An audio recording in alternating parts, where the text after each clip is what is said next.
Welcome to EPCC Talks. I'm Dr. Amber Archuleta Lucero. Of course, we are glad that you're here today. My co-host Claudia Chacon Haley is here, and we have an awesome guest we've been trying to get on for a while. I am so happy that she said yes. And it is actually our direct supervisor, Dean Susana Rodarte. So welcome, Dean, to EPCC Talks. Glad that you're here finally. Thank you. I'm glad to be here. Yes. And thank you for the invitation. You're welcome, Dean. Dean, as I told you a couple weeks ago, this is really a podcast about creating, archiving, looking at people's narratives, their stories. I think Claudia too, I can speak for her, big fan of stories, powerful in every way, especially in individuals' journeys. So I just wanted an opportunity to talk with you today a little bit about your own academic journey, how you got to, all these degrees and counseling and eventually, the spaces that you're at now. And of course, like I tell all guests, feel comfortable to share at the level in which you're okay with. And, we're always open to, those, navigational pathways. So, Dean, can you tell me a little bit about your childhood, about what you remember about school, some of the things that were important for you? Did your parents go to school? Did your grandparents go to school? We'll start there, if you don't mind. I was born in Mexico, and I completed my elementary and secondary education all the way to preparatoria in Ciudad Juarez. I grew up in Ciudad Juarez. At that time, the city was very different, not the way it is now, unfortunately. It was a safe place for children and families. My parents were able to complete only elementary education.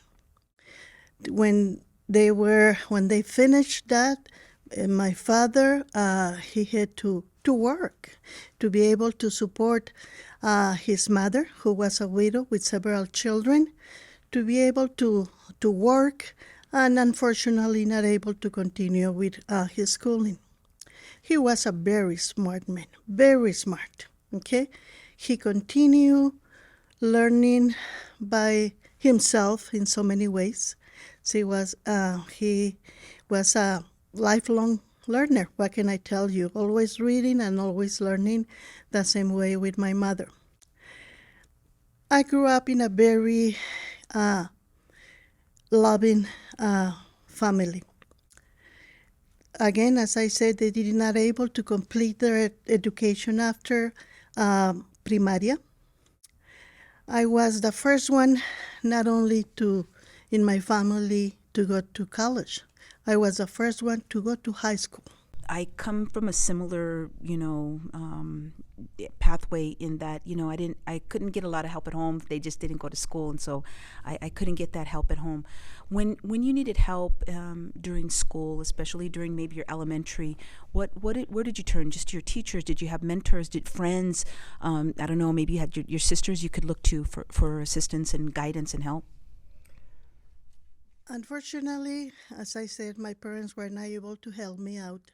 My sisters, in the same way, not able to assist me in some ways. Okay, I will say that my teachers. I was able to go to a private school in Ciudad Juarez, and the only reason that my father was able to afford the tuition for a private school was because he had a small store, a small drugstore in Mexico. We call them botica, okay?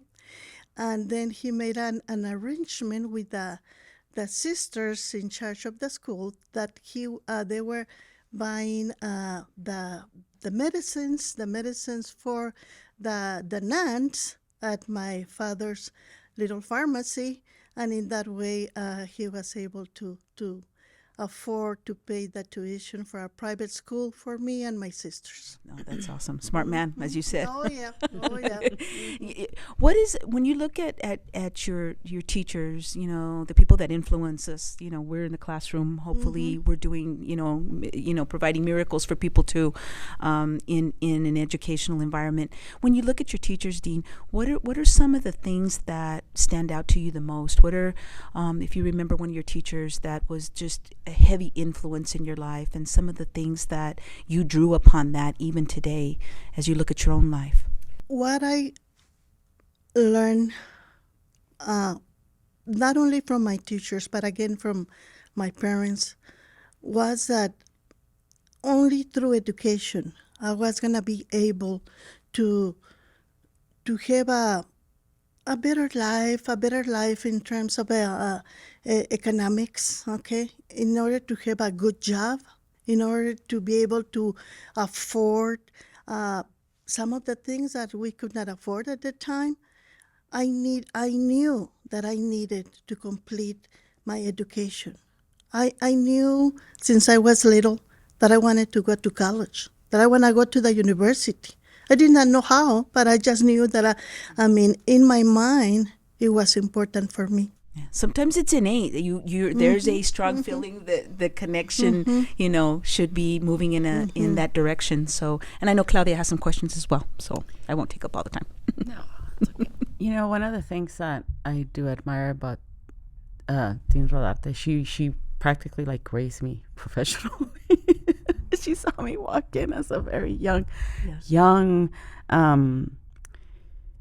lack of experience faculty member, and she was patient, and she literally held my hand through a lot of things. So in the role that you're in right now, and maybe I'm jumping ahead. No, go ahead. I'm jumping ahead. How do you feel like you've answered your calling? We always feel like, since we're little, that there's something that we have to do. We exactly don't know what, and then it comes with time. So, one, do you feel like you're in your true calling, or is there something else? And it doesn't have to be professionally related. It could be something else. And how do you help other people find that? Mm-hmm. It's a loaded question. Yeah. You're right, okay? I went through several majors in college. I did not know exactly where I wanted to go, okay? What I was interested in several things, okay?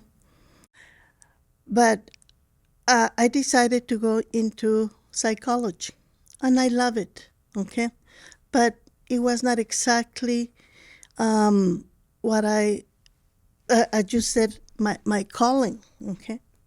And when I went into education, to be able to combine psychology and education, or the psychology of education, that's when I said, this is what I really want. This is what I want, okay? And I'm glad that I'm in the position that I am now, because I'm able to work with students and assist students in so many ways, but in the same way with faculty and staff, as you said. It is very important for me when I see a person that I know that is striving to do their best, the way that many times I did. Finding and so many struggles, personally and professionally, both ways. But when I see the person that is really trying, that is like you, I saw in you that you not only had the potential, but you were really determined and persistence, and that's what I want to see. Okay, I see that those persons all what they need is just that extra hand to say, hey, Claudia, maybe what you're doing is not that right. Okay, have you looked at other options? Why you don't look the other way and see if maybe you will find a better way to do it. Okay. I'm not a person, and this is probably from my background in counseling, I don't like to tell young women, students, faculty, what to do or how to do it. I just want to help you to find your way. That's, and sometimes I do it, other times probably I just cannot. But just to be able to say, hey, just look at other options, okay? That it's gonna be your decision. At the end, it's gonna be your decision. Because if you're successful in what you wanna do, it has to come from you. It has to come from you, not from others. Okay.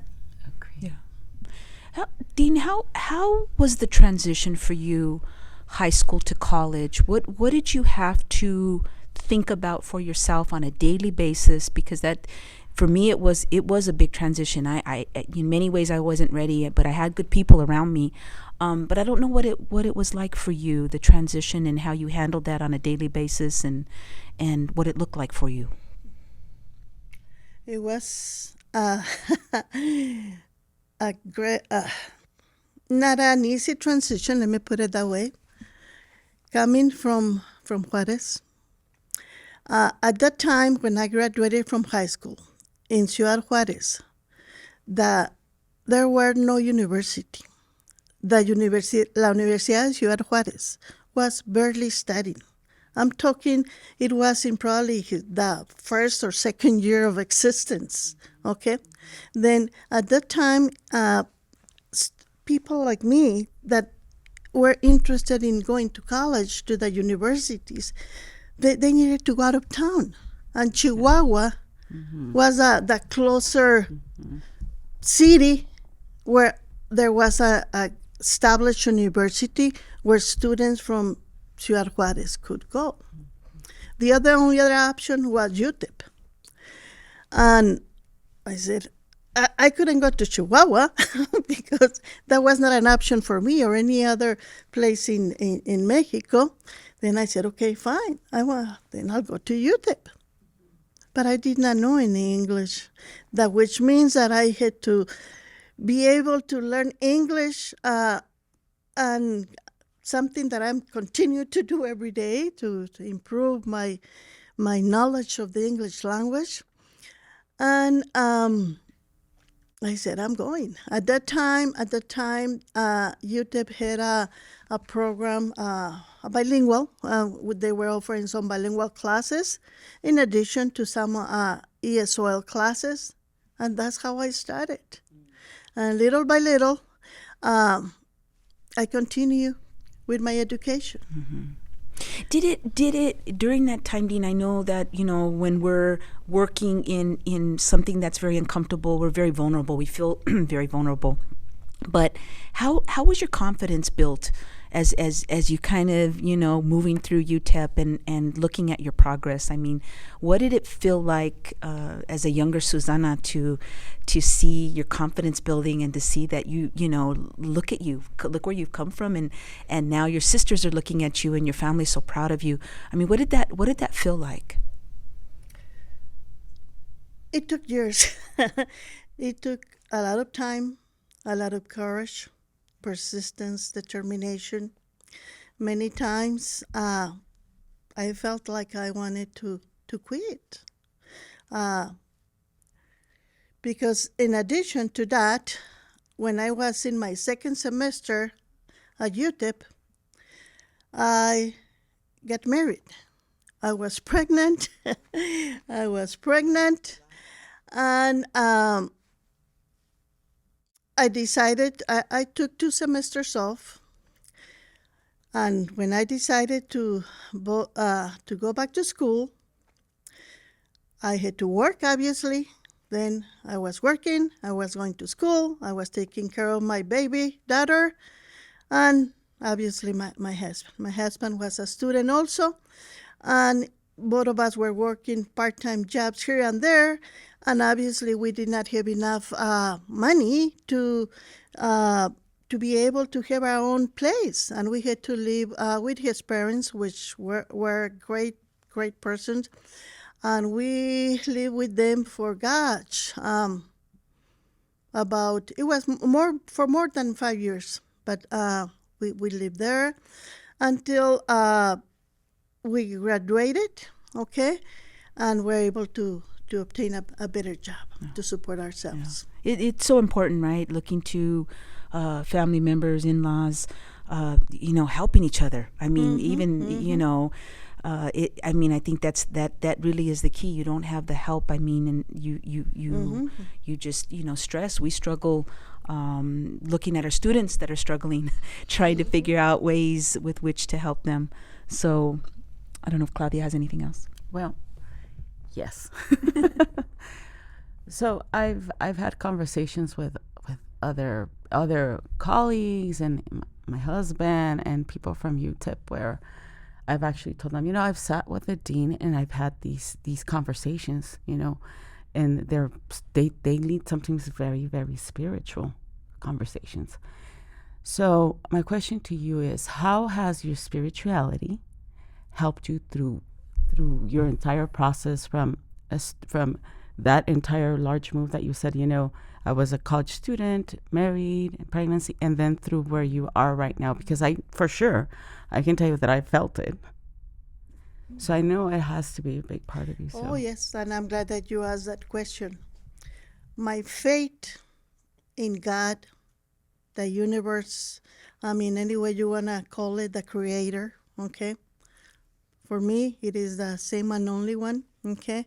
Always have been very strong. I really believe that only with the help of God, with my faith, always thinking that God will take me to the place where he or she wants me to be, okay? At the right time and at the right moment. It may not be the way I want it or the way that I would like it to be, but if I'm here, it's because it's where I should be, okay? And to try to do my best, okay, in what I can, and always, always be grateful all the many blessings that in a daily basis we receive. No, I appreciate that, Dean. It is, I think, for all three of us, heavy part of our lives. As you look at education 2023, Dean, I mean, so many things, right, has changed for all of us. And you look at yourself starting, you look at your daughter's journey, her educational journey, your grandchildren. What is the most significant thing that you believe you can pour into not only your daughter, your grandkids, in terms of, the connection, the very strong connection you have with education, and the things that you've learned along the way in terms of education? Because it's changed. Even when I started school, things have changed. The way we teach has changed. The way we continue to teach has to change. So what is I don't know, like the takeaway for you in terms of education? We know it's been a significant component of your life, but what would you say, I don't know, we need to pour into maybe younger people like your grandchildren? What's the takeaway? What's the key, the formula?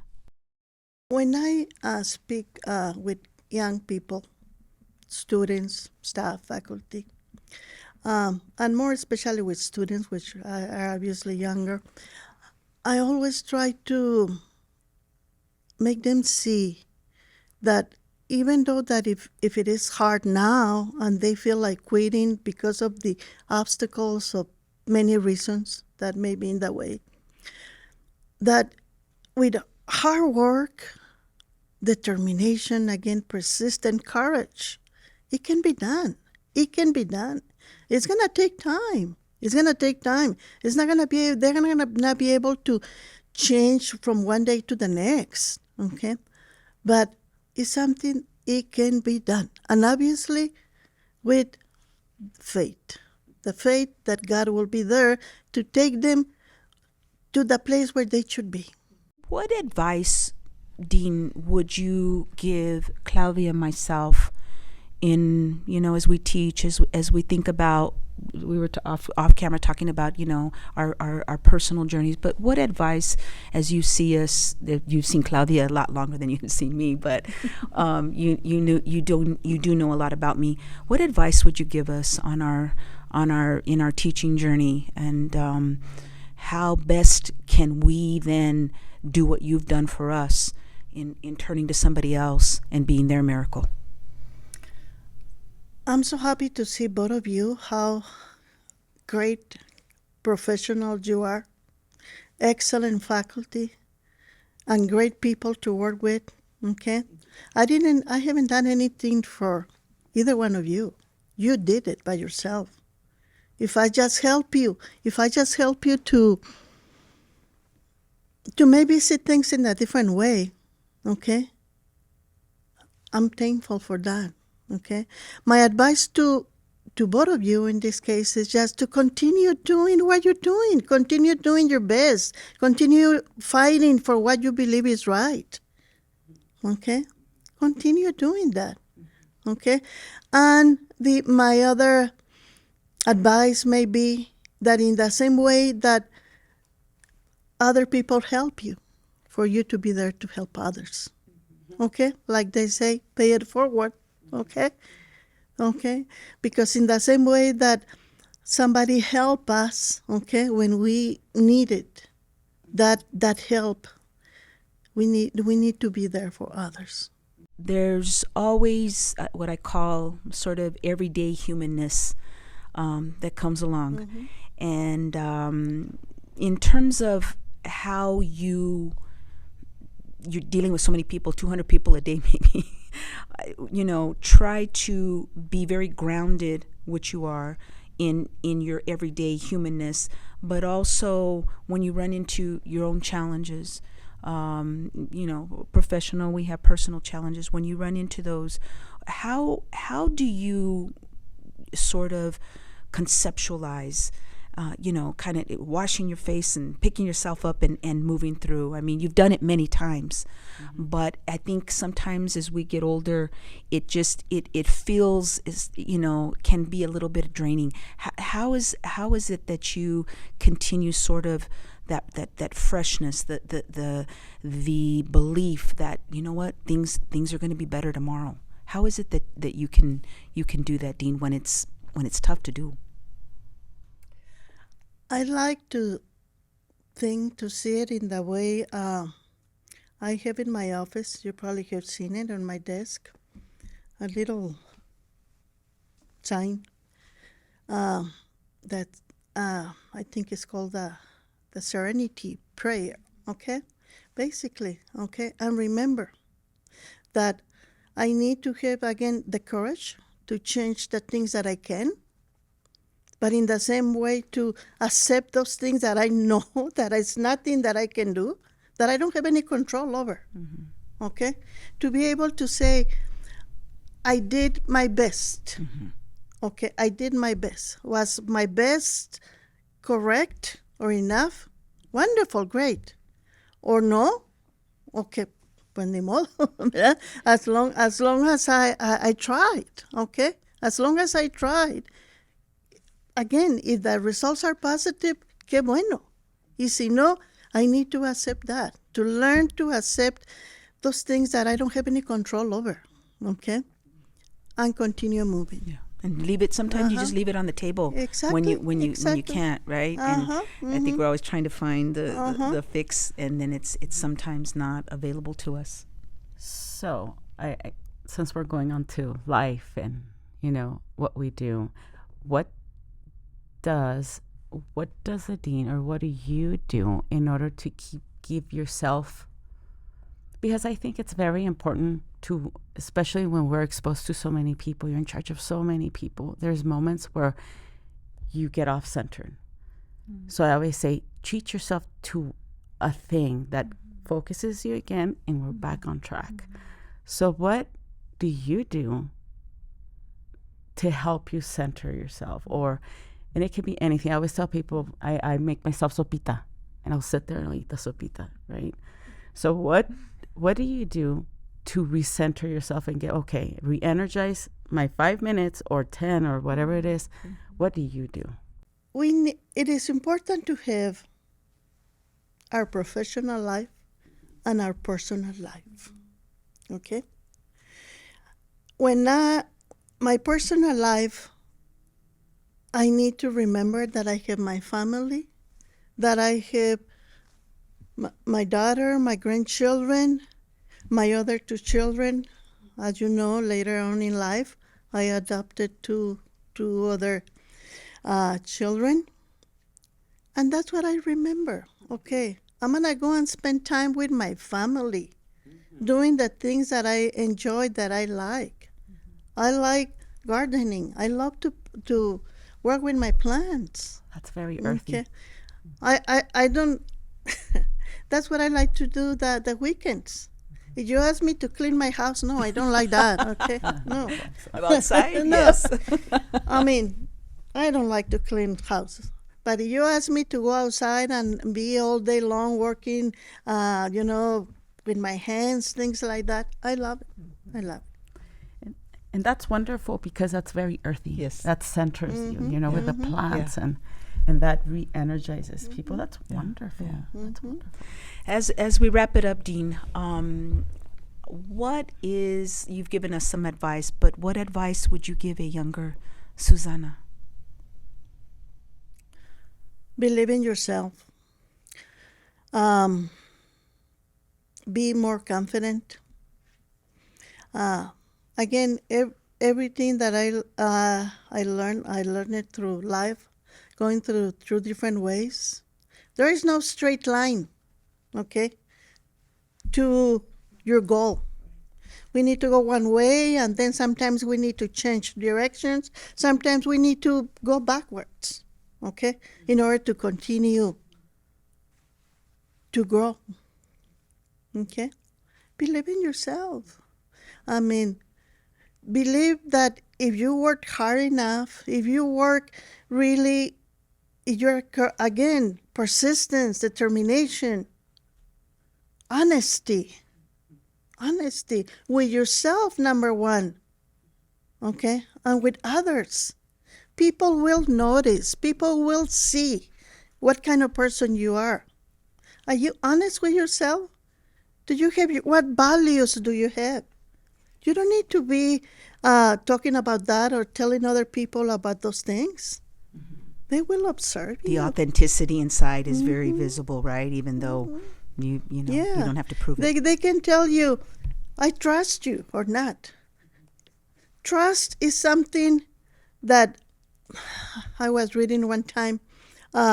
Trust is something that is hard to earn, but very easy to destroy. Yeah. No, Dean, I really appreciate your time today. Listening to your, I always have great respect for you, but to listen to your story is very powerful. It does, like I said, I don't know, the dynamics change when you hear somebody's story, the power of it, because we all have it, but when you hear it and you digest it, it just increases empathy and mutual respect. Oh, no. Thank you for inviting me. I like to, again, when I have the opportunity to meet with students, with persons that are struggling, again, just to be able to say, hey, you can do it. I mean, maybe if you need to take a break. Okay? Take a break. Take some time off. But go back to where you are. Yeah. Okay. No, I appreciate it, Dean. On behalf of EPCC Talks, Claudia Chacon Haley, we'd like to again thank Dean Susana Rodarte for coming to EPCC Talks, and hopefully we'll see you all very soon. Thank you.